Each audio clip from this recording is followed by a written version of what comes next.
আপনার জান্নাতের সিগন্যাল আসবে হলো মার কাছ থেকে, জান্নাতের সিগন্যাল আসবে হচ্ছে বাবার কাছ থেকে। হুমা জান্নাতুকা ওয়া নারুকা, তারা দুজন হচ্ছে তোমার জান্নাত, দুজন হচ্ছে তোমার জাহান্নাম।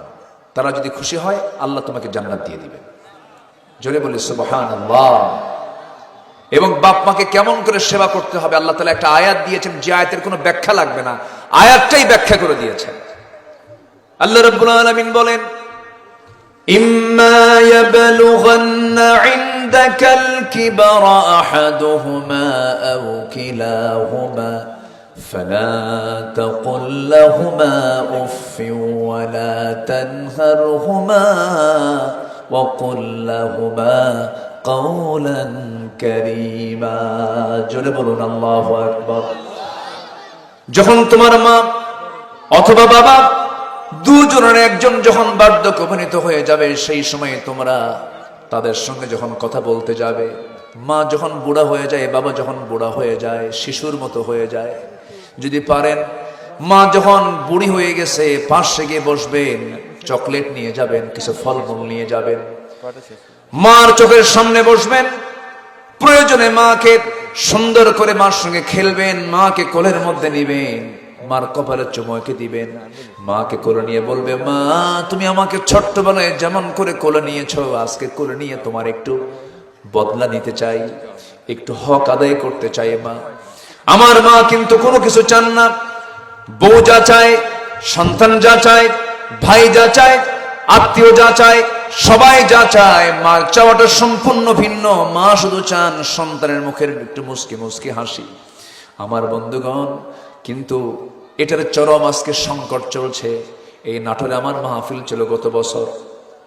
একটা বৃদ্ধা মা আমার কাছে চিঠি লিখেছেন, হুজুর আমার বয়স 72 বছর, একটা মেয়েকে বিয়ে দিয়েছি, তিনটা ছেলেই বিয়ে করেছে, তিনটার ঘর আমার ঘরের চতুর্পাশে। আমি 72 বছর বয়সে একা একা রান্না করে খাই। আমার তিনটা ছেলের বউরা রান্না বান্না করে, সেই রান্নার গন্ধগুলো আমার নাকে এসে ধাক্কা খায়। আমার এই বুড়া বয়সে একা রান্না করতে হয়। হুজুর আমার ছেলেগুলোর জন্য একটু দোয়া করবেন, তাদের মনটা যেন নরম হয়। আমার ভাইয়েরা, অথচ ওই মা যখন এই সন্তান তিনটা যখন ছোট ছিল, এক হাঁড়িতে 3 সন্তানকে এক হাঁড়িতে খাওয়া দিয়েছেন, কোনো ক্যাসাল লাগে না, কোনো ঝামেলা হয় নাই। কিন্তু আমার মা যখন বুড়ো হয়ে গেল, 3 সন্তান পৃথক হয়ে গেল, মার রান্না একাই করে খেতে হয়। পোড়া কপাল এগুলো, সন্তানগুলো